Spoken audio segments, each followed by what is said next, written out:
A long-hidden letter filled with secrets has surfaced at last. Written by Princess Diana to Princess, and this note gives us a rare glimpse into their complicated relationship and some undisclosed truths about the royal family. Now revealed to the public, this emotional letter could shift how we view the monarchy. Come along as we dive into its revelations. The bond between Princess Diana and Princess Anne. Before she became an icon of elegance and empathy, Diana Frances Spencer was a young girl growing up with the challenges that came with a life of privilege. Born on July 1, 1961, at Park House on the Sandringham estate, Diana was closely tied to the British royal family from birth. Her grandmothers, Cynthia Spencer and Ruth Roach, both served Queen Elizabeth, the Queen Mother, as ladies-in-waiting, reinforcing her family's high social standing. But from the very beginning, Diana's arrival brought disappointment to her parents, John and Frances Spencer, who had been hoping for a male heir. After a week of indecision, they named her Diana Frances in honor of her mother and an ancestor, Lady Diana Spencer, who once was considered a match for Prince Frederick, son of King George II. As a child, Diana was affectionately nicknamed Dutch, a playful reference to her noble manner. But her early life changed drastically when, at age 7, her parents went through a bitter divorce. She initially lived with her mother in London, but a tense custody dispute ended with her father being awarded full custody, a decision supported by Diana's maternal grandmother, Lady Fermoy. The outcome left Diana emotionally unsettled. She missed her mother deeply, even as she found joy in time spent with her siblings. When she was in her late teens, Diana returned to London, where her mother gave her a flat in Earl's Court. Sharing the space with 3 roommates, she embraced her new independence and the ups and downs of young adulthood. But that period of freedom was short-lived, as the demands of royal life soon took over. Diana's world shifted dramatically in November 1977 when she met Charles, the Prince of Wales. They reconnected 3 years later, and Charles found himself drawn to her warmth. Their relationship quickly deepened, leading to an engagement announcement on February 6, 1981. A moment that captivated the public. Yet Diana's transition into the royal family was far from easy. Inside Buckingham Palace, the strict traditions and constant scrutiny left her feeling alone. Charles's sister, Princess Anne, showed little understanding of Diana's emotional struggles. Her indifference only heightened Diana's sense of isolation. Those who knew Diana began to notice her change. She had once been lively and full of spirit, but now seemed withdrawn, often retreating into the private spaces of the palace to find peace. Tensions between Diana and Anne escalated with the birth of Prince William in 1982. Diana broke with royal tradition by selecting personal friends, rather than family members, as godparents, a decision that upset Anne. When Prince Harry was born, Diana made the same choice, further damaging their relationship. Anne's absence from Harry's christening, choosing instead to attend a hunting trip, sent a clear message of disapproval. From then on, the 2 women kept their interactions brief and formal.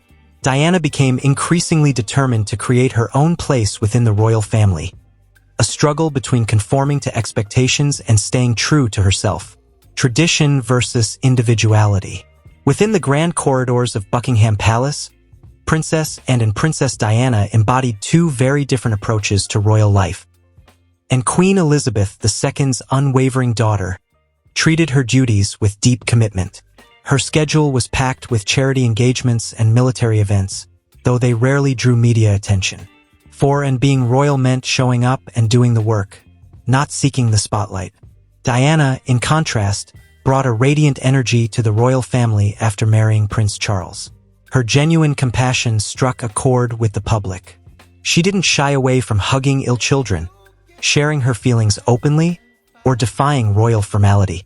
Everything she did, from her fashion to her heartfelt gestures, drew admiration from the world.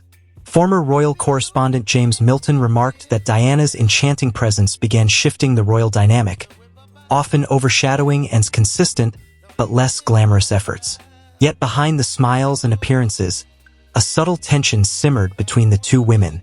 Though they were always polite, their conversations were distant. Their outlooks on royalty clashed. As Diana endured her deteriorating marriage and battled bulimia, Anne's reactions made their divide clear. Whenever Diana missed royal duties due to illness, Anne reportedly insisted that duty should always come first. While Anne clung to stoicism, Diana bravely spoke out about her inner battles, breaking the silence surrounding mental health. This made her even more beloved by the public. Despite their different paths, both women revealed the complexities of life inside the monarchy, and through her resilience and loyalty, and Diana through her vulnerability and empathy. By the year 1990, Diana had begun to find her footing within palace life, throwing herself into charitable causes that deeply moved her. In quiet, personal moments, she found bursts of laughter and brief relief from the heavy demands of her position. Yet, a sense of emptiness lingered. Her sister, Sarah Spencer, later shared that Diana had kept a personal diary during this time, writing about feeling like she was playing a role on a stage, lost in a script everyone else seemed to understand except her. The relationship between Diana and Anne remained strained by a silent distance. Though they never openly clashed, their opposing outlooks created a wedge, and stuck firmly to royal customs, while Diana aimed to bring warmth and humanity into her royal role. As Diana's life unfolded, filled with both victories and heartbreak, she longed for guidance from Anne. Still, the emotional gap between them persisted. Years later, a heartfelt letter came to light, one that Diana had written to Anne in a final effort to reach out. Within its pages, Diana expressed a desire to find common ground and raised the haunting question of what might have been.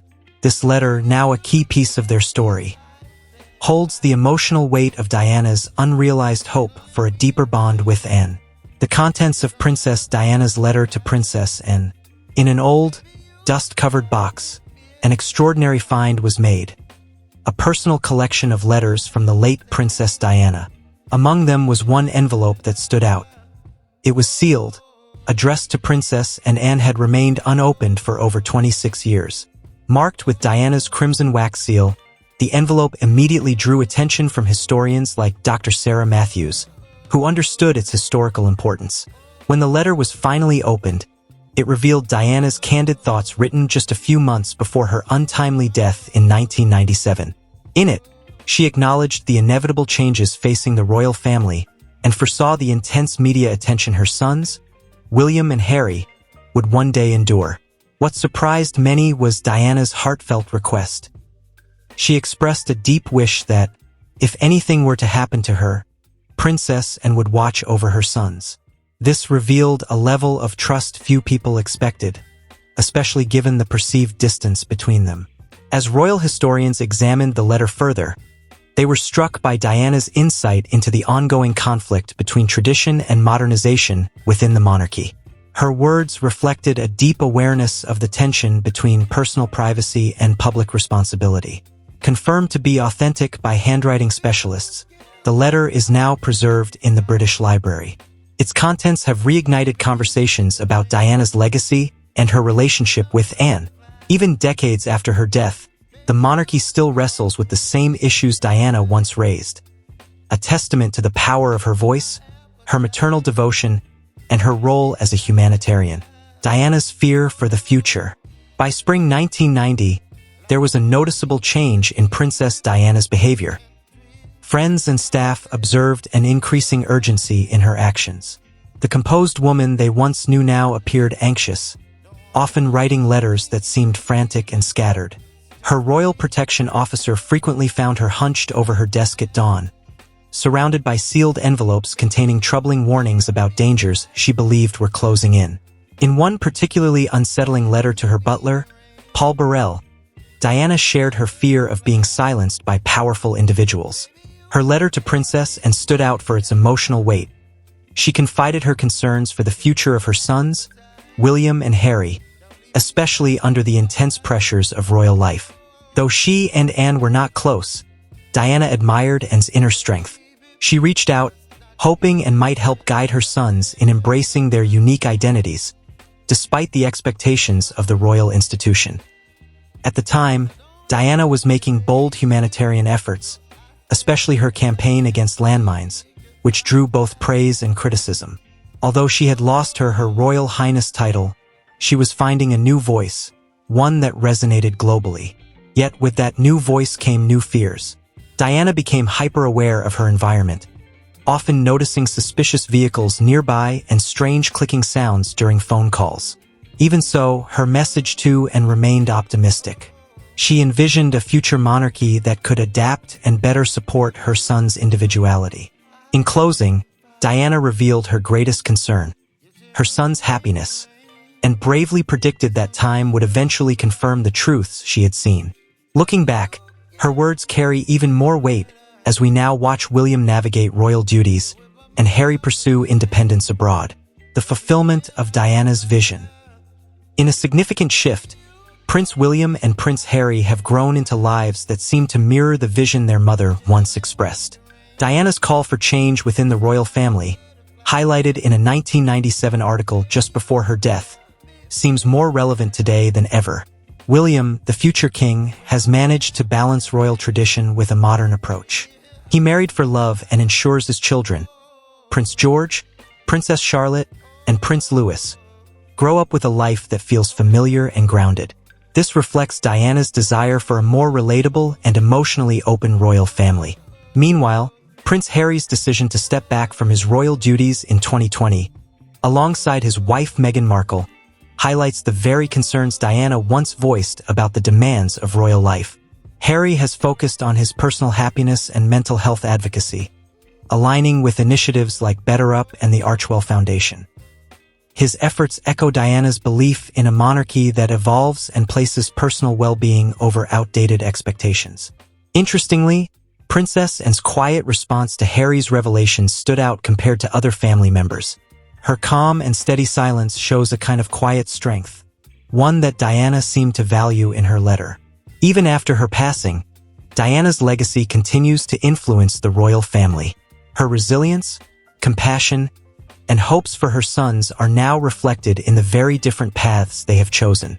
From William's blend of duty and emotional awareness to Harry's pursuit of freedom and purpose, both sons now live out the future Diana once hoped for, a royal life balance between tradition and a wider, more human world beyond palace walls.